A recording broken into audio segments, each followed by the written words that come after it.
오늘은 마가복음 5장 21절에서 43절 말씀을 좀 살펴보려고 합니다. 마가복음 5장 21절에서 43절 말씀입니다.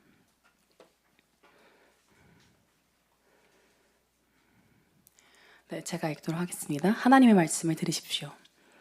예수께서 배를 타시고 다시 맞은편으로 건너가시니 큰 무리가 그에게로 모이거늘 이에 바닷가에 계시더니 회당장 중에 하나인 야이로라 하는 이가 와서 예수를 보고 발 아래 엎드려 간곡히 구하여 이르되 내 어린 딸이 죽게 되었사오니 오셔서 그 위에 손을 얹으사 그로 구원을 받아 살게 하소서 하거늘 이에 그와 함께 하실세 큰 무리가 따라가며 애워싸 밀더라. 12해를 혈루증으로 알아온 한 여자가 있어 많은 의사에게 많은 괴로움을 받았고 가진 것도 다 허비하였으되 아무 효험이 없고 도리어 더 중하여졌던 차에 예수의 소문을 듣고 무리 가운데 끼어 뒤로 와서 그의 옷에 손을 대니 이는 내가 그의 옷에만 손을 대어도 구원을 받으리라 생각함일러라. 이에 그의 혈루 근원이 곧 마름에 병이 나은 줄을 몸에 깨달으니라. 예수께서 그 능력이 자기에게서 나간 줄을 곧 스스로 아시고 무리 가운데서 돌이켜 말씀하시되 누가 내 옷에 손을 대었느냐 하시니 제자들이 여짜오되 무리가 에워싸 미는 것을 보시며 누가 내게 손을 대었느냐 물으시나이까 하되 예수께서 이 일 행한 여자를 보려고 둘러보시니 여자가 자기에게 이루어진 일을 알고 두려워하며 떨며 와서 그 앞에 엎드려 모든 사실을 여쭈니 예수께서 이르시되 딸아 내 믿음이 너를 구원하였으니 평안히 가라 내 병에서 놓여 건강할지어다. 아직 예수께서 말씀하실 때 회당장의 집에서 사람들이 와서 회당장에게 이르되 당신의 딸이 죽었나이다. 어찌하여 선생을 더 괴롭게 하나이까? 예수께서 그 하는 말을 곁에서 들으시고 회당장에게 이르시되 두려워하지 말고 믿기만 하라 하시고 베드로와 야고보와 야고보의 형제 요한 외에 아무도 따라옴을 허락하지 아니하시고 회당장의 집에 함께 가사 떠드는 것과 사람들이 울며 심히 통곡함을 보시고 들어가서 그들에게 이르시되 너희가 어찌하여 떠들며 오느냐 이 아이가 죽은 것이 아니라 잔다 하시니 그들이 비웃더라. 예수께서 그들을 다 내보내신 후에 아이의 부모와 또 자기와 함께한 자들을 데리시고 아이 있는 곳에 들어가서 그 아이의 손을 잡고 이르시되 달리다굼 하시니 번역하면 곧 내가 내게 말하노니 소녀야 일어나라 하심이라. 소녀가 곧 일어나서 걸으니 나이가 12살이라 사람들이 곧 크게 놀라거늘 예수께서 이 일을 아무도 알지 못하게 하라고 그들을 많이 경계하시고 이에 소녀에게 먹을 것을 주라 하시니라. 아멘. 네, 본문이 조금 길죠? 하나의 이야기입니다. 네, 고난이라는 주제를 오늘 다루려고 합니다. 고난은 우리의 삶의 불청객과 같은 존재입니다. 초대한 적이 없는데도 불시에 들이닥쳐서 우리의 삶을 흔들어가는 그러한 존재이죠. 그래서 고난이라는 주제는 우리를 분노하게 하고 또 좌절하게 하고 우리의 마음을 냉담하게 만들기도 합니다. 그리고 고난은 환영받지 않는 만큼이나 참 다루기가 쉬운 주제가 아닙니다. 기독교에서 고난을 복이라는 말로 자주 표현하는 것을 여러분은 아시죠? 그러나 섣부른 접근은 오히려 마음을 상하게 하기도 하고 또 누군가를 실족하게도 합니다. 그러나 이 어려움 속에서도 고난의 주제를 다루는 것은 매우 중요한 일입니다. 고난은 불청객과 같을지라도 언젠가는 우리 삶에서 마주쳐야 할 필연적인 존재이기 때문입니다. 고난이 닥칠 것을 알면서도 나 몰라라 하는 것은 지혜로운 일이 아니죠. 자신을 위한 일은 더더욱 아닐 것이고요. 그것은 문제를 알면서도 아무 조치도 취하지 않는 것과 같을 겁니다. 그러므로 여러분이 지금 고난 가운데 있지 않다 하더라도 그리고 고난에 대해 듣는 것이 조금 불편하더라도 우리가 신자의 삶에 고난이 어떤 일을 하는지 배워야 할 것입니다. 그리고 어떻게 그 시간을 잘 헤쳐나갈 수 있는지 또한 배워야겠죠. 고난이라는 주제는 이제야 햇수로 31살이 된 설교자가 나누기에는 너무나 버거운 주제인 것이 맞습니다. 그러나 하나님의 말씀을 전하는 자리로 부름받은 한 명의 종으로서 주님께서 제게 맡겨주신 그 말씀을 겸허히 나눠보려고 합니다. 오늘 우리가 살펴볼 본문은 야이로와 혈루증 이 여인의 이야기가 있는 본문입니다. 다들 익숙하시죠? 익숙하지 않나 봐요. 그럼 더더욱 좋고요. 네. 사실 이 본문은 제가 2주 전에 금요기도회에서 나누려 했던 본문입니다. 근데 제가 좀 급하게 본문을 바꿨어요. 그 당일에. 본문이 왜냐면 굉장히 입체적이거든요. 입체적이어서 다룰 주제들이 굉장히 많은 본문입니다. 그래서 그것들을 정리해서 설교를 이렇게 하기가 참 어려웠습니다. 이 본문이 가진 특이성이 하나 있는데 이 본문이 샌드위치 구조로 이렇게 이루어졌다는 것입니다. 샌드위치 구조라는 것은 단순히 두 사건을 이제 이야기를 할 때 이렇게 나열하는 방식으로 우리가 보통 얘기를 하잖아요. A라는 사건이 있고 그리고 B라는 사건이 있었다. 이렇게 나열할 수 있지만 샌드위치 구조는 한 이야기 속으로 이렇게 다른 이야기를 집어넣는 그런 이제 구조를 말합니다. 이 본문이 이런 샌드위치 구조로 되어 있기 때문에 조금 더 이 본문을 이제 살펴보는데 어려움이 좀 있는 것이죠. 그러나 이제 금요기도회 설교를 다시 또 이렇게 하게 되면서 이 본문을 다시 한번 좀 들여다보는 시간을 가졌고 그래서 이 본문을 정해서 여러분에게 나누기로 결정을 했습니다. 저는 오늘 이 본문을 근거로 해서 고난이 하는 일에 대해서 나누려고 합니다. 크게 세 가지를 나눌 것인데요.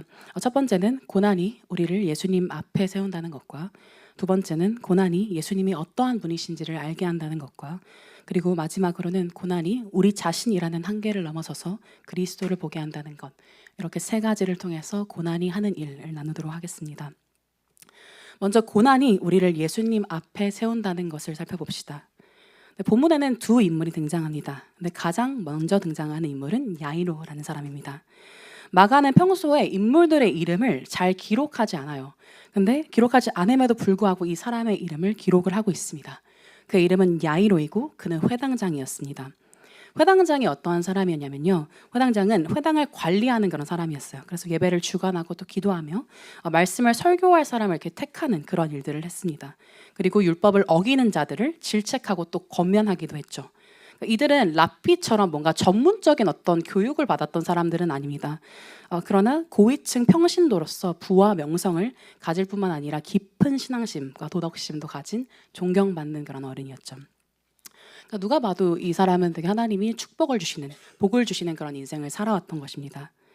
그러나 성경은 이 이야기 속으로 한 무명의 여인의 이야기를 집어넣습니다. 이 여인은 어떤 사람입니까? 본문이 그녀의 이름을 언급하지 않고 있어요. 그렇죠? 언급하지 않는 것처럼 그녀의 삶은 뭐 하나 꺼낼 만한 것이 없는 인생입니다. 말 그대로 있어도 없어도 될 만한 것처럼 보이는 그러한 인생의 여인인 것이죠. 그녀는 당시 남성에 비해 제한된 권리를 가지고 있는 여자일 뿐만 아니라 심지어는 12년 동안 혈루증이라는 질병을 앓고 있는 사람이었습니다. 당시 율법상으로 여성은 하혈하는 동안, 생리를 하는 동안 부정하다라고 여겨졌습니다. 그래서 하혈하는 여성이 눕는 침대와 심지어는 만지는 모든 물건들까지 다 이제 부정해졌습니다. 저녁까지 것들은 다 부정했죠. 그래서 그것들과 접촉한 자들이 있다면, 그 물건이나 침대와 접촉한 자들이 있다면 그들은 자신의 정결을 위해서 옷을 빨아서 깨끗하게 하고 몸을 씻어야 했습니다. 그리고 여성이 하혈을 이제 멈추기 시작할 때 그때 다시 부정하지 않은 상태로 돌아갈 수 있었던 것이죠. 그런데 이 여인의 경우는 조금 독특합니다. 왜냐하면 하혈이 지속되는, 계속되는 그러한 질병을 겪고 있었기 때문에 그렇죠.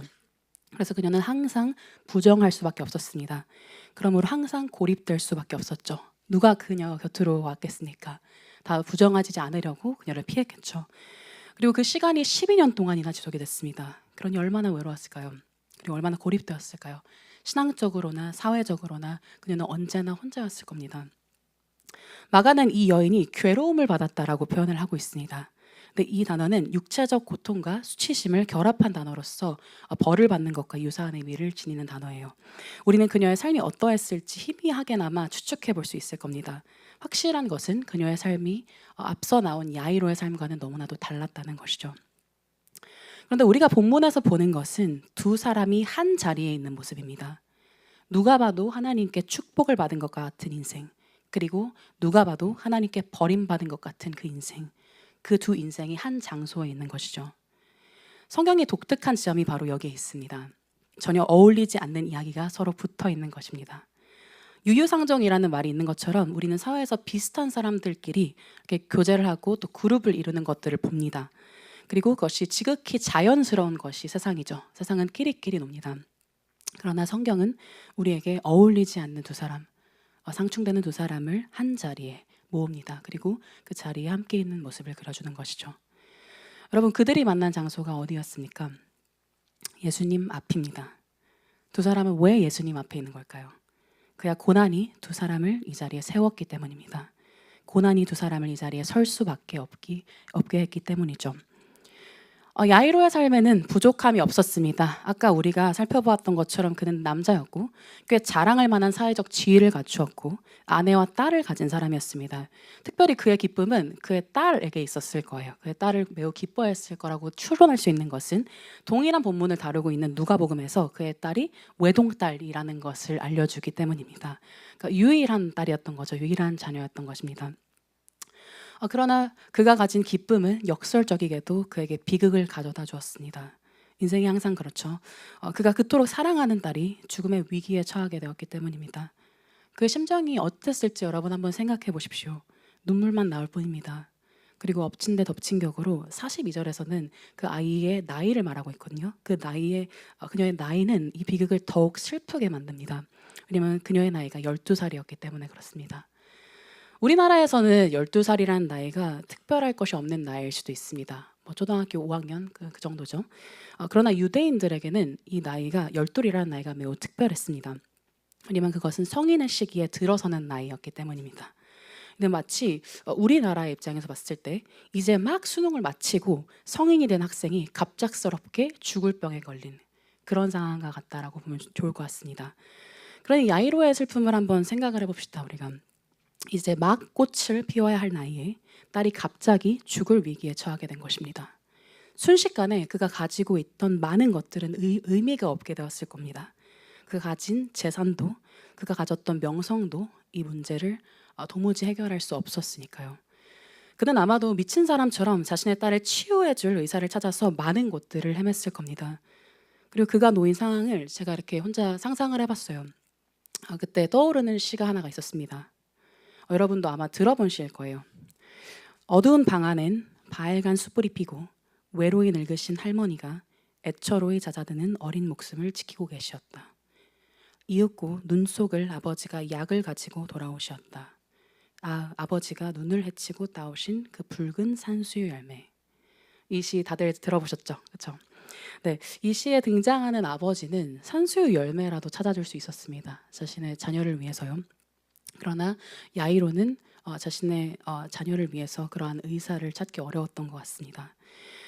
그리고 그 어떤 곳에서도 더 이상의 가능성을 찾기가 어려워졌을 때 그가 결국 찾아온 곳은 예수님 앞이었습니다. 그는 평소에 예수님에 대한 여러 소문들을 듣고서 코웃음을 쳤을지도 모릅니다. 아니면 그냥 무관심하게 그냥 그런 사람이 있나 보다. 또 소란스럽네. 이런 식으로 그냥 넘겼을지도 모릅니다. 그러나 고난이 그를 겸허하고 또 간절하게 만들었죠. 그리고 고난이 그를 예수님 앞으로 이끌었습니다. 혈루증 여인의 삶도 마찬가지입니다. 아마 오늘 우리 가운데 야이로처럼 많은 것을 갖춘 사람보다는 평생을 여러 문제들로 씨름해왔을 사람들이 더 많을 겁니다. 그 중에는 혈루증 여인만큼이나 오랜 시간 동안 고질병과 같은 문제로 계속해서 씨름하고 또 소외되었을 사람도 있겠죠.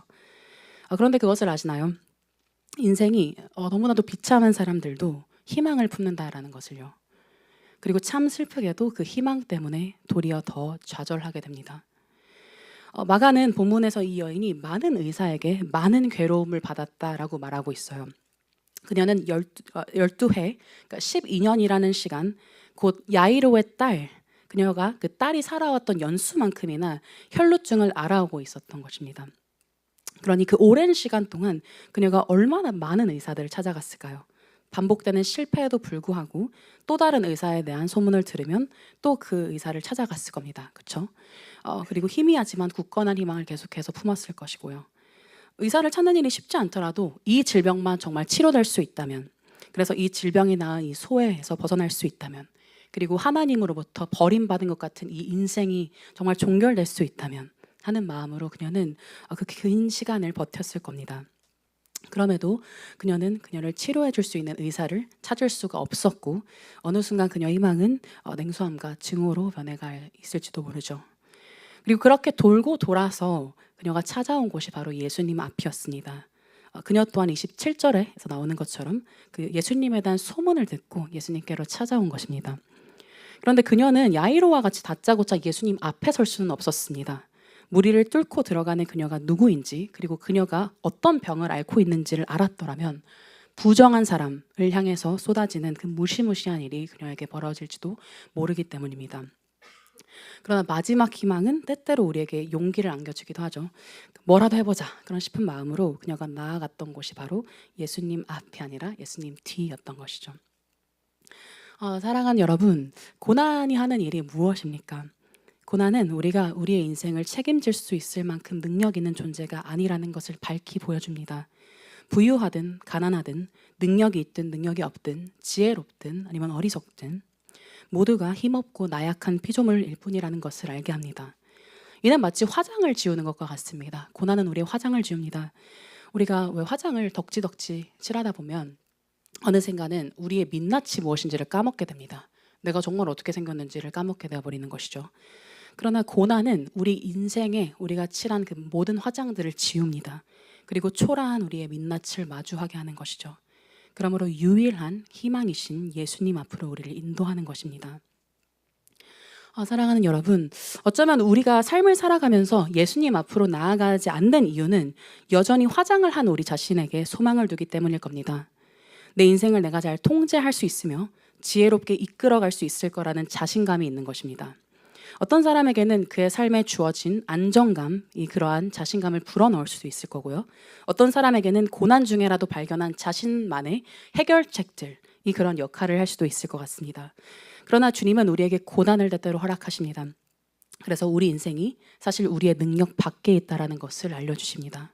그리고 우리의 마음을 가난하게 하여서 우리 삶을 진정으로 책임지실 수 있는 분께로 우리를 인도하시는 것이죠. 네, 두 번째로 넘어가 보도록 하겠습니다. 고난이 하는 두 번째 일이 무엇일까요? 그것은 예수님이 어떠한 분이신지를 알게 하는 것입니다. 위기의 때 초라한 모습으로 도움을 요청하는 사람들을 세상은 어떻게 대합니까?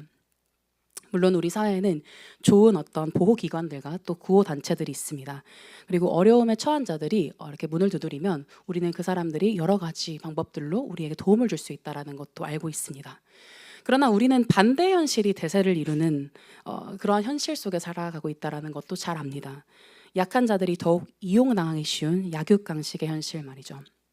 이건 우리도 사실 우리 자신도 예외가 아닙니다.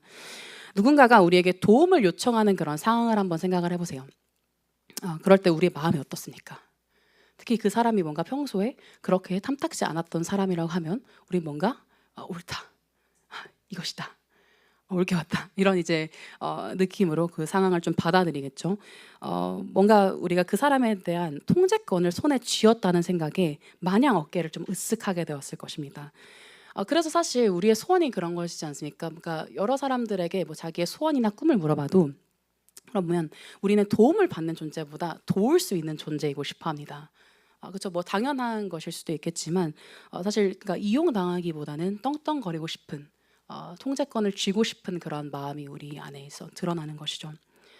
예수님도 우리와 같이 고난에 처한 두 사람을 향해서 갑질을 할 수도 있었을 것입니다. 도와주시는 전제로 그들의 인생을 지배하려고 드셨을 수도 있죠.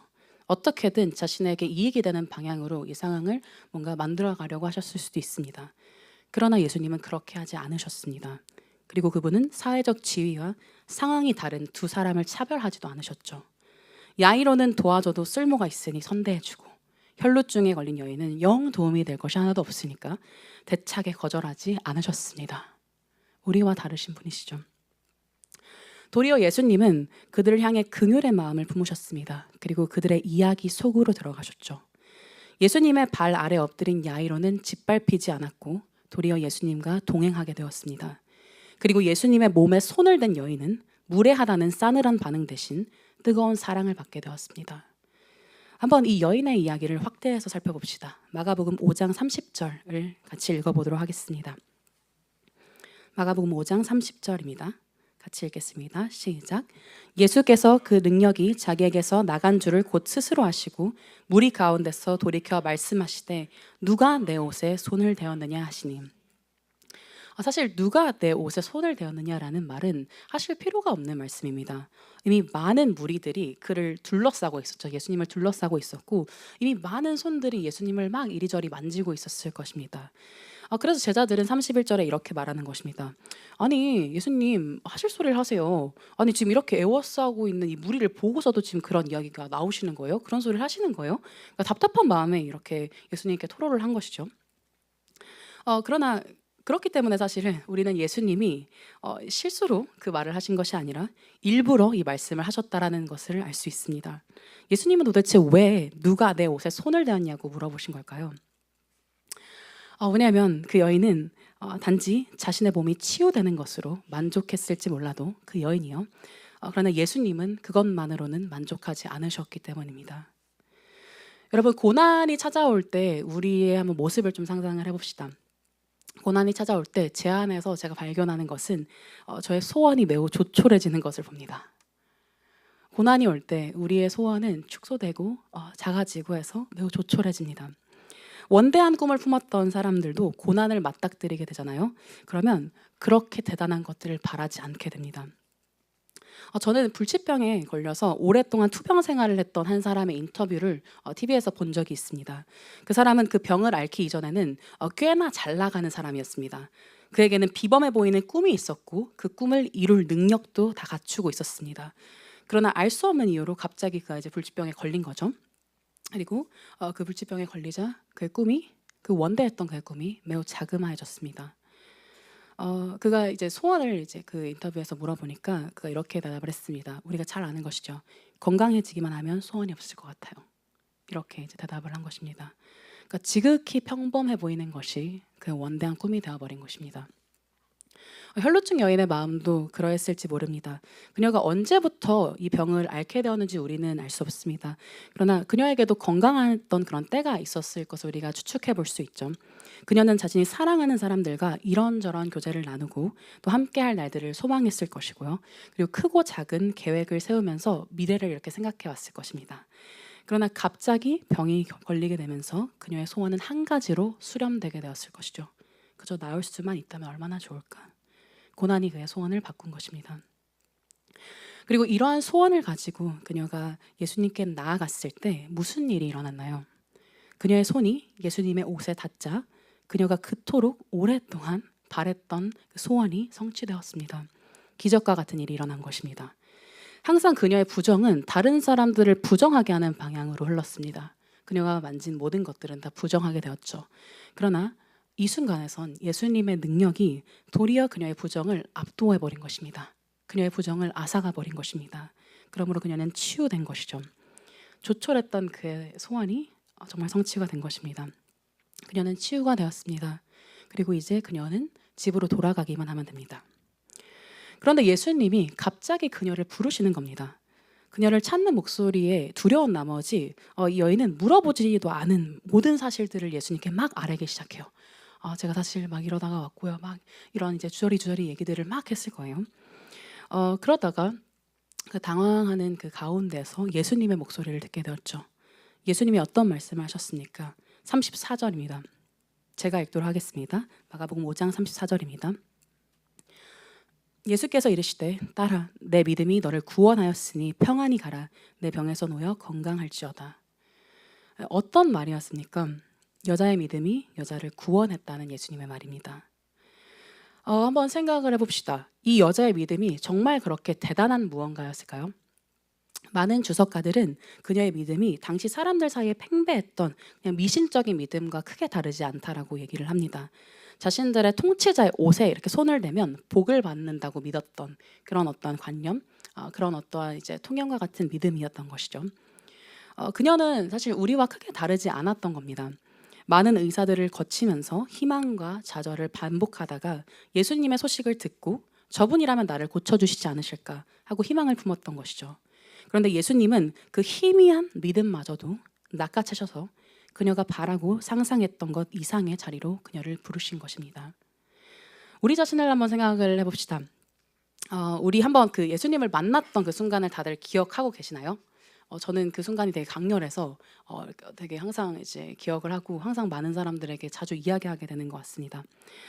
그때 여러분은 그때 얼마나 대단한 믿음으로 주님께 나아갔나요? 아마 자신 있게 대답할 수 있는 사람은 없겠죠. 여기에는 교회에 다닌 지 얼마 되지 않은 사람도 있을 거고요. 그리고 교회를 다니지만 아직 거듭나지 않은 사람들도 있을 겁니다. 그리고 만일 믿음이 얼마나 의심이 없이 강하게 믿는지의 정도라면 여러분에게는 소망이 없었을지도 모르겠습니다. 하나님을 안 지 이제 8년이 된 저라고 얼마나 대단한 의지가 있겠습니까? 저는 아직도 설교를 하는 이 순간에도 주저할 때가 많고 의심할 때가 많습니다. 그러나 잘 생각해 보십시오. 우리의 믿음이라 해봤자 벼랑 끝에 무엇 하나 붙들고자 하는 마음일 때가 참 많을 텐데, 그러나 예수님이 그녀의 믿음을 기뻐하신 것은 그녀의 믿음의 강도가 대단해서가 아니라 그 믿음의 대상이 예수님이었기 때문입니다. 그러면 우리는 한번 믿음이 무엇인지를 이 본문에서 생각을 해볼 수 있을 것 같습니다. 믿음에 있어서 중요한 것은 믿음의 정도가 아니라 믿음의 대상인 것이죠. 우리가 아마 자주 들었던 예를 하나 좀 들어보도록 하겠습니다. 우리가 한번 다 같이 여기 있는 사람들이 다 비행기를 같이 탄다고 해봅시다. 좋으신가요? 안 좋으신가요? 네, 비행기를 타는 것을 즐거워하는 사람도 있고 또 안 즐거워하는 사람도 있을 거예요. 저 같은 사람은 발이 땅에서 떨어지는 걸 그렇게 좋아하지 않습니다. 유쾌하지 않아요. 그래서 뭔가 내 몸을 통제할 수 없는 이 죄인의 본성이 꿈틀거리면서 비행기 타는 것을 좀 싫어합니다. 근데 어쨌든 우리가 다 같이 탔다고 해봐요. 그럼 저 같은 사람은 이 비행기 떨어지는 거 아니야? 막 그런 이제 생각을 막 할 거예요. 그리고 어떤 사람은 뭐 비행기인데, 야 비행기 확률이 막 이제 T인 사람들은 막 비행기 떨어질 확률이 뭐 자동차 사고 날 확률보다 뭐 적대 막 이러면서 막 편안하게 막 코 골고 자고 막 그럴 겁니다. 그때 우리의 안전은 어디에 달려 있나요? 저의 의심에 달려 있습니까? 제가 비행기는 절대 안 떨어질 거야라고 100번 외치면 비행기가 안 떨어집니까? 그게 아니죠. 저의 안전 그리고 우리의 안전은 비행기에게 달려 있습니다. 그리고 비행기를 운전하는 조종사에게 달려 있죠. 그리고 그 비행기와 조종사가 완전한 능력을 가진 것이라면, 그리고 그런 사람이라면 그 비행기는 절대 추락하지 않을 겁니다. 제가 아무리 정말 이 비행기에 대해서 의심을 하더라도요. 이것이 믿음인 것입니다, 여러분. 믿을 만한 분, 정말 믿을 만한 분, 그분 예수 그리스도를 알고 믿는 것이죠. 그러므로 이 여인이 소문을 듣고 그 많은 기적을 행하신 분이 예수님이라면, 그분이라면 내가 나을 수 있지 않을까 했던 그 마음, 작지만 그분을 향했던 그녀의 믿음을 주님께서는 기뻐하셨던 것입니다. 그리고 이런 그녀를 향해서 예수님은 따라라고 부르십니다. 재미있는 것은 복음서에서 예수님이 누군가를 따라라고 부르신 것이 이곳이 유일하다는 것입니다. 주석가들은 예수님이 이 단어를 의도적으로 사용을 하셔서 그녀를 이스라엘의 딸로 회복시키시고 선언하고 계시다라고 말을 합니다. 야이로와 달리 이름이 없던 그녀, 무명의 그녀, 바라는 것도 그만큼이나 작았던 그녀에게 예수님은 그 누구도 부럽지 않을 이름을 주시고 무엇보다 예수님 자신을 주신 것이죠. 너는 지금까지 살면서 부모가 없는 고아와 같이 버려진 인생을 살았다고 느낄지 모르겠지만 나의 나라에서는 너는 영원토록 나의 딸이다 라고 주님께서 말씀해 주신 것이죠. 그리고 많은 무리들에게 그 말을 선포하심으로, 그 많은 무리가 있었잖아요, 눈앞에. 그 무리들 앞에서 이 여자가 이제는 정해졌음을, 그리고 치료되었음을 선언하심으로 인해서 그녀가 하나님께 버려진 자가 아니라 도리어 하나님이 사랑하시는 자라는 것을 알려주신 것입니다. 이것이 예수님이 그녀에게 진정으로 주시고 싶으셨던 것입니다. 예수님과의 친밀한 관계입니다. 영원한 생명입니다. 이것이 예수님이 행하신 기적이 자주 예수님과의 만남으로 이어지는 이유입니다. 그분이 원하시는 것은 우리니까요. 고난은 이처럼 우리로 하여금 예수님이 진정 누구이신지 알게 합니다. 우리는 움츠러든 자세로 대단하지 않은 작은 소원을 가지고 어떻게든 살고자, 어떻게든 이 문제에서 벗어나고자 예수님께 아둥바둥하면서 나오지만 예수님은 우리가 상상하고 기대했던 것 이상으로 우리를 반기십니다. 그분은 상한 갈대를 꺾지 않으시고 꺼져가는 등불을 끄지 않으십니다. 그분은 잘 들리지도 않는 우리의 신음소리를 태풍보다도 큰 소리로 드러내시는 분이십니다. 그리고 그 상황 속에서 그의 심장을 꺼내어 주시는 분이시죠. 사랑하는 여러분, 여러분이 예수님께 나아간다면 예수님은 언제나 당신의 최선을 우리에게 주실 것입니다. 그분은 최선밖에 하실 수 없으신 분이십니다, 애초에. 그리고 오늘도 그분의 완벽한 최선이죠. 믿을 것이 하나 없는 이 세상 속에서 믿을 만한 우리 주님을 신뢰하기를 원합니다. 네, 마지막으로 고난이 하는 일을 나누도록 하겠습니다. 마지막으로 고난이 하는 일은 우리라는 한계를 넘어서서 그리스도를 보게 하는 일입니다. 혈루증 여인의 이야기가 마무리되고 마가는 다시금 야이로의 이야기로 돌아갑니다. 이야기가 두 개가 이렇게 하나가 이렇게 사이에 이렇게 들어가 있다고 했죠. 그러니까 중간 이야기가 끝나고 다시 원래 처음 시작한 이야기로 돌아온 것입니다. 그리고 마가가 이런 샌드위치 구조의 배치, 뭐 햄버거 배치라고도 할 수 있을 것 같아요. 햄버거의 배치를 통해서 우리에게 사실 원하는 것이 있어요. 우리가 눈치채기를 바라는 것이 있습니다. 뭘까요? 왜 마가는 야이로의 사건을 중간에 끊어버리고 혈루증 여인의 이야기를 집어넣었을까요? 무엇을 의도했던 것일까요? 바로 이것입니다. 시간의 지연이죠. 혈루증 여인의 일로 인해서 시간이 흘러갔다는 것을 독자들이 알아차리기를 바라는 것입니다. 35절을 한번 같이 봅시다. 야이로의 사람들이 그에게 찾아와서 하는 말입니다. 제가 읽도록 하겠습니다. 아직 예수께서 말씀하실 때 회당장의 집에서 사람들이 와서 회당장에게 이르되 당신의 딸이 죽었나이다. 어찌하여 선생을 더 괴롭게 하나이까? 여인의 일로 인해서 시간이 흘러가 버렸습니다. 그래서 이전에는 죽어가고 있던 그의 딸이 이제는 죽어버렸습니다. 야이로가 예수님을 찾아왔던 그때와는 완전히 다른 상황이 연출되고 있는 것이 보이십니까? 죽어가는 것과 죽어버린 것은 우리도 알다시피 천지 차이입니다. 전자는 살려낼 가능성이라도 있지만 후자는 가능성이 아예 없습니다. 인간의 입장에서는 상황 종료가 되어버린 것이죠. 그러니 그를 찾아온 사람들이 그에게 무슨 말을 하는 것입니까? 이제는 인간이 손을 쓸 수 있는 그런 문제가 아니라는 것입니다. 그러니 괜히 바쁜 예수님을 두고 괴롭게 하지 말고 그냥 놓아주자, 이 얘기를 하는 것이죠. 그러니까 끝이 났다라고 얘기를 하는 겁니다. 이때 야이로의 마음은 어땠을까요? 한번 야이로의 마음속으로 우리가 들어가 봤으면 좋겠습니다. 그러니까 긴급하고 되게 겸허한 마음으로 그가 예수님을 찾아왔잖아요. 그렇죠? 그렇게 예수님을 찾아왔던 그에게 예수님이 동행해 주신 것, 같이 집으로 가면서 딸에게 가자라고 했던 그 동행은 정말 그에게 마지막의 불씨 같은 그 희망이었을 겁니다. 그들은 구급차가 마치 이렇게 여러 차들을 뚫고 막 달려가는 것처럼 그렇게 서둘러서 야이로의 집을 향하고 있었을 거예요. 그러나 있어서는 안 될 상황이 갑자기 생겨버린 거죠. 한 여인이 개입을 한 겁니다. 그때부터 그의 마음은 매우 초조했을 겁니다. 예수님이 이 여인을 불러 세우시고 여인이 대답을 하고 예수님이 그녀를 딸로 불러주는 모든 과정을 우리는 되게 감동스럽고 또 흥미롭게 바라보겠지만 그의 마음은 어땠을까요? 야이로의 마음은 타들어갔겠죠. 시간이 없는데, 이러면 안 되는데, 이러다 내 딸이 죽는데, 그런 마음이 계속해서 그 안에 있었을 겁니다. 그런데 이제는 한 줄기의 소망조차 사라져버린 것입니다. 여러분, 야이로의 마음이 우리에게 낯설지 않을 겁니다. 이것이 그리스도를 믿는 우리 모두의 고뇌이기 때문입니다. 주님의 시간은 언제나 우리의 시간과는 다르다는 것. 그것은 신앙생활을 통틀어서 우리의 마음을 애타게 하는 무언가입니다. 우리는 매번 예수님이 지금 개입하셔야 되는데, 지금이 정말 좋은 타이밍인데, 지금이 아니면 안 되는데 라고 주님께 말하고 기도하지만 예수님의 일하심은 언제나 우리의 판단을 비껴갑니다. 그래서 우리의 마음을 아프게 합니다. 우리를 분노하게 합니다. 우리의 마음을 돌아서게 합니다. 잠언 16장 9절에는 이런 말씀이 있습니다.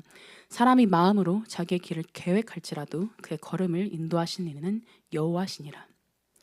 이 말씀은 자주 우리에게 소망보다는 절망을 안겨주기도 합니다. 혹시 우리 가운데서도 주님의 이러한 타이밍에, 주님이 일하시는 이 방식에 진절머리가 난 사람들이 있습니까? 여러분의 마음이 답답해서 참지 못하겠는 그런 사람들이 있습니까? 그렇다면 그분이 여러분에게 해주시는 그 말씀을 들려드리겠습니다. 36절입니다. 우리 같이 한번 읽어보도록 하겠습니다. 마가복음 5장 36절입니다. 같이 읽겠습니다. 시작. 예수께서 그 하는 말을 곁에서 들으시고 회당장에게 이르시되 두려워하지 말고 믿기만 하라 하시고. 여기서 믿으라라는 그 동사는요, 현재형 명령 동사입니다. 그러니까 이는 예수님께서 믿음이 너희가 생겨야 돼, 뭔가 믿음의 발생의 어떤 차원을 이야기하시는 것이 아니라 믿음이 지속적으로 이루어져야 된다라는 그런 이야기를 하고 계시는 거죠. 믿음의 지속적인 차원을 이야기하고 계신 겁니다. 다시 말해서 쉽게 말하면 예수님은 야이로에게 지금 없는 어떠한 믿음, 야이로의 마음에 없었던 어떤 믿음을 요청하시는 것이 아니라 계속해서 지속해서 믿을 것을 요청하고 계신다라는 것입니다. 인간적인 관점에서, 인간의 시점에서는요, 이 상황은 끝이 났습니다. 상황이 종결되어 버렸습니다. 그러나 예수님의 시선에서는 이것이 아직 시작도 되지 않았다라는 것을 믿으라고 말씀을 하시는 것입니다. 아마 여러분은 뭐 별거 없네. 또 믿으라는 얘기뿐이잖아. 이렇게 생각하실지도 모릅니다. 그러나 예수님이 이토록 당당하게 이 명령을 하시는 이유가 있습니다. 그리고 그렇게 얘기하시는 이유는 우리가 고난 중에 우리의 시야가 매우 좁아져서 우리가 놓치고 있는 무언가가 있기 때문입니다. 예수님은 그것들을 상기하기를 바라시는 것이죠. 우리가 믿어야 하지만, 믿어야 마땅하지만, 그리고 믿을 수 있지만 고난 중이라서 놓치고 있는 것이 어떤 것들이 있을까요? 먼저는 그분의 능력입니다. 여러분이 한번 의사라고 생각을 해볼게요. 여러분이 의사입니다. 그리고 여러분 앞에 두 환자가 있습니다. 한 환자는 오랫동안 혈루증에 걸린 여자예요. 오랫동안 혈루증에 이제 알아온 그런 여자입니다. 그리고 어떤 환자는 한 환자는 곧 이제 얼마 지나지 않으면 생을 마감할 것 같은 그런 환자입니다. 어린아이입니다. 여러분 누구를 먼저 치유하시겠습니까? 당연히 후자이지 않을까요? 누구든 어떤 의사든 후자를 택할 겁니다. 왜냐면 전자의 그 연인은 계속해서 그 오랫동안 그것들을 알아왔고 사실 시간이 급한 문제는 아니기 때문에 나중에 치유해 줄 수 있는 부분이고, 이제 뒤에 후자의 경우에는 지금 당장 손을 내지 않으면 사실 죽을 수도 있는 그런 상황이잖아요. 그렇죠? 그러니까 당연히 이제 후자의 그 아이를 먼저 치료를 하겠죠. 그러나 이 이야기는요, 우리가 모두 다 끄덕이고 있잖아요. 그렇죠? 근데 이 이야기는 오직 인간인 의사들에게만 해당하는 이야기입니다. 만일 의사가 초월적인 능력을 가지고 있어서 질병뿐만 아니라 죽음을 치료할 수 있는 존재라면 순서는 그렇게 상관이 없을 겁니다. 주님은 우리가 이것을 신뢰하기를 바라십니다. 그분은 우리 인간과 같은 분이 아니십니다. 그분은 초월적인 능력을 가지신 분, 우리와 같은 존재들을 창조하시는 분, 그리고 죽음을 이기실 수 있는 분이라는 것을 신뢰하기를 바라시는 것이죠. 두 번째로 우리가 놓치고 있는 것은 예수 그리스도의 지혜입니다. 예수님이 혈루증 여인을 지나치지 않으시고 그녀에게 그 순간에 바로 말을 거셨던 이유가 무엇일까요? 그것은 그 순간에 그녀가 몸의 치유 이상으로 하나님의 자녀가 되는 구원을 받았음을 말하셔야 했기 때문입니다. 만일 예수님이 몸이 회복된 그녀를 그냥 지나치셨다면 그녀는 기뻐했겠지만 보이는 그 세상이 전부인 마냥 시간을 낭비하며 허비하며 살다가 죽었을 겁니다. 그 회복이 그녀가 기대한 것 이상의 의미를 가진다라는 것을 말씀해 주실 필요가 있었던 것이죠. 주님의 그 어리석음이 우리의 지혜보다 훨씬 더 뛰어나다는 것을 신뢰하기를 바라십니다. 그것이 우리가 고난 중에 놓치지 않아야 할 그런 하나의 것이죠. 그리고 마지막으로는 그분의 사랑입니다. 우리는 때때로 이것을 자주 놓칩니다. 우리는 우리의 인생을 우리가 가장 잘 알고 우리가 가장 잘 뭔가 관리하고 이끌 수 있다라고 생각을 합니다. 야이로도 그 순간에 마찬가지였을 겁니다. 자기의 계획대로 이렇게 돼야만 나의 인생이 괜찮아질 거라고 믿었겠죠. 그러나 예수님은 우리가 우리 자신을 사랑하는 것보다 훨씬 더 비교할 수 없을 만큼 우리를 사랑하시는 분이십니다. 그분은 처음부터 우리를 창조하셨고 지금까지도 우리의 삶을 인도하고 계시는 분이시죠. 그분보다 우리를 더 잘 아는 분은 없습니다. 그분보다 우리를 더 사랑하는 분도 없습니다. 예수님은 이것을 신뢰하기를 바라시는 것입니다. 그러므로 예수님은 야이로의 그 염려가 인간적인 그의 생각 안에 갇혀있는 결과라는 것을 짚어주시면서 그가 가진 이래야 마땅해, 지금 이 상황에선 이게 옳아, 이래야 되잖아 라고 하는 생각을 내려놓기를 요청하신 겁니다. 일종의 자기의죠. 그 자기의를 내려놓고 진정한 능력과 지혜와 사랑을 정말 그 진짜 세계를 손에 쥐고 계시는 예수님만을 신뢰하도록 초청하신 것입니다. 그리고 그분의 말씀과 같이 야이로의 딸의 그 죽음은 예수님에게는 그분이 39절에서 말씀하신 것처럼 그저 잠일 뿐이었습니다. 그러므로 잠을 깨우는 일은 생각보다 쉽죠. 그렇죠? 잠을 깨우는 일은 간단했습니다. 41절을 한번 같이 봅시다. 41절입니다. 그 아이의 손을 잡고 이르시되 달리다 굼 하시니 번역하면 곧 내가 내게 말하노니 소녀야 일어나라 하심이라. 달리다굼이라는 말은 뭔가 이제 그냥 달리다굼 들으면 되게 뭔가 위험 있고 뭔가 커다란 말인 것 같잖아요. 그렇죠? 그런데 실제로 그런 의미라기보다는 그러니까 부모가 자녀를 뭔가 애칭으로 부르는 그러한 이제 말입니다. 그러니까 뭐 얘야 일어나 뭐 이런 이제 그런 일종의 그런 의미인 것이죠. 그래서 다정한 말입니다. 그냥 이제 평소에 부모가 이제 아이를 부르는 그런 말투인 것이죠. 예수님은 이렇게 이제 그 소녀를 부르심으로 자고 있던 그 소녀를 깨우신 것입니다. 인간이 온갖 짓을 다 해도 해결할 수 없는 고통스러운 문제가 주님께는 가볍게 흔들어 깨우기만 하는 문제였던 것입니다. 그분은 야이로에게 하셨던 그 약속을 손쉽게 이루셨죠. 그분이 생각하신 완벽한 타이밍이에요. 그리고 43절에서 보는 것과 같이 소녀에게 먹을 것을 주십니다.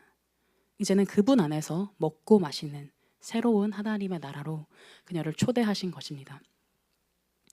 그래서 야이로는 그리고 이 혈루증 여인은요, 희망이 거의 사라져버린 그 고난 가운데에서야 사실 이전에는 볼 수 없었던 더욱더 빛이 나는 주님의 능력과 지혜와 사랑을 보게 된 것입니다. 고난의 자리에서야 그것들을 발견하게 된 것이죠. 사랑하는 여러분, 우리의 인생에도 그러한 때가 있지 않습니까?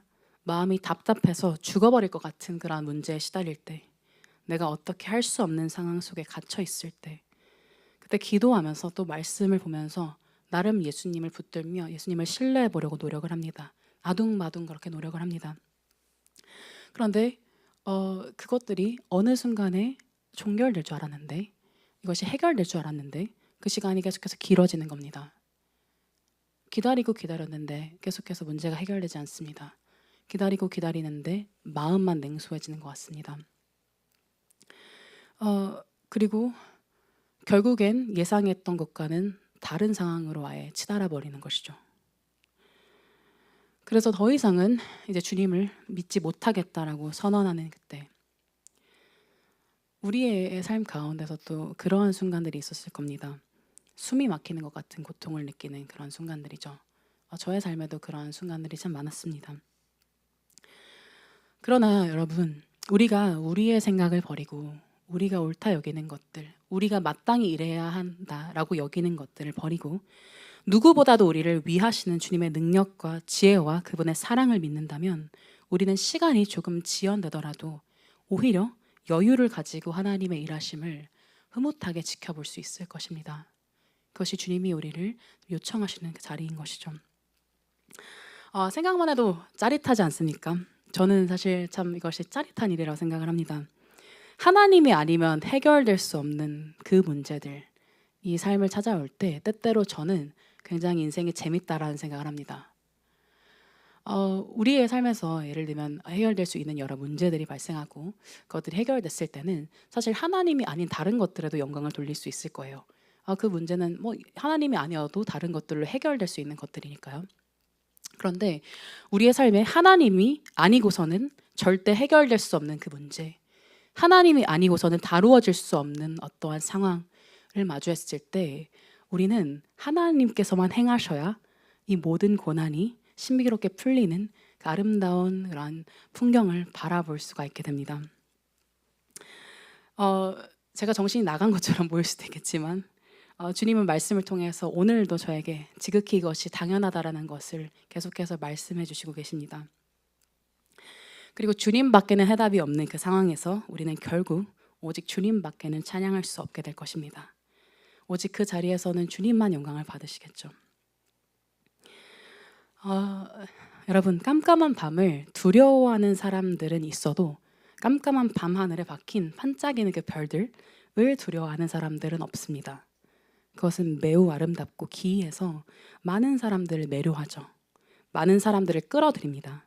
그래서 어떤 사람들은 밤 하늘을 보기 위해서 먼 곳으로 여행을 가기도 하고 정말 그 특수 장비들을 사서 챙겨두기도 합니다. 그리고 우리 신자들의 삶에 닥친 고난은요, 마치 밤 하늘과 같습니다. 우리의 밤이 깊을수록 그리스도의 영광이 별처럼 더욱 찬란하게 빛이 나죠. 이처럼 고난을 믿음 가운데 잘 통과하는 한 그리스도인의 인생은요, 참으로 아름다워서 많은 이들을 그리스도께로 인도합니다. 그러므로 기억합시다. 오늘 우리가 말씀에서 살펴본 것처럼 고난은 우리를 그리스도께로 데려가고 그리스도 앞에 세우고 그분을 알게 하고 그분의 진심을 알게 하고 우리 자신을 넘어서서 우리 한계들을 넘어서서 그분을 바라보게 한다는 것을요. 그분을 신뢰하게 한다는 것을요. 그리고 수많은 고난 중에서도 오늘 우리가 이 자리에 여전히 남아있는 것은 주님의 은혜라는 것을 알기를 원합니다. 고난으로 시작해서 예수로 끝나는 영광스러운 삶을 주님께서 오늘도 우리에게 선물로 주시고 계시는 것이죠. 마무리하겠습니다. 사랑하는 여러분, 우리는 참 이상한 존재입니다. 우리는 참으로 우리 자신도 스스로를 알 수 없을 정도로 이상해서 우리에게 잘해주는 사람들에게 더 막대하곤 합니다. 저만 봐도 정말 잘 알 수 있습니다. 무슨 소리를 해도 나를 받아주고 이해해주고 용납해주는 사람들에게 우리가 더 잘해야 하지 않겠습니까? 그렇죠? 감사해야 합니다. 그런데 이상하게 우리는 그런 사람들에게 더 친절하게 굴기는커녕 굉장히 버릇없게 굴고요. 뭔가 더 예쁜 말들, 더 칭찬의 말들과 인정해주는 말들을 해줘야 함에도 불구하고 오히려 더 나쁜 말들, 정말 듣기 싫은 그런 소리들을 해댑니다. 정말 우리가 믿는 구석, 그렇죠? 믿는 구석에 우리가 자리를 뻗고 눕는 것이죠. 그리고 이제 우리의 참 이상한 성향은 도리어 예민해 보이고 만만해 보이지 않는 사람들에게 더 높게 이제 그런 사람들을 더 높게 쳐주는 경향을 가진다는 겁니다. 참 아이러니입니다. 근데 여러분, 그 예수님께서는 우리를 정말 선대해 주십니다. 예수님은 우리를 오늘도 기다리시고요. 오늘도 용납해 주시고요. 이번 주에도 수많은 죄를 지은 여러분의 모습을 아시면서도 오늘도 용서해 주십니다. 그분은 늘 지십니다. 그분은 늘 바보 같습니다. 그래서 그런 걸까요? 우리가 그분을 함부로 대하는 것이요. 우리는 무슨 일만 일어나면 예수님에게 무엇이라고 소리 지르고 삿대질을 합니다. 그러나 우리가 조금 더 그분의 마음을 알고 그분의 사랑을 알고 그분의 은혜를 안다면 우리가 조금씩 그러한 상황 속에서도 다르게 반응해 볼 수 있지 않을까요?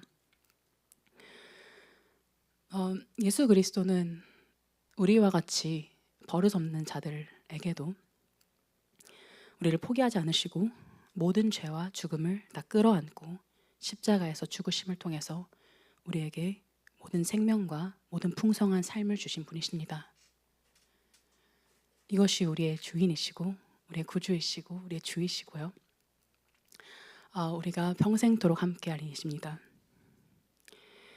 그러므로 여러분, 고난이 여러분의 삶에 닥칠 때요, 그분을 더욱 사랑하십시오. 그리고 그분을 더욱더 신뢰해 드리십시오. 그래서 그 순간에도 우리 주님이 자랑할 만한, 기뻐할 만한 한 명의 신자가 되어주시기를 원합니다. 정말 주님의 능력이 우리를 그 자리로 이끌 것을 믿습니다. 우리 같이 그러면 기도하도록 하겠습니다.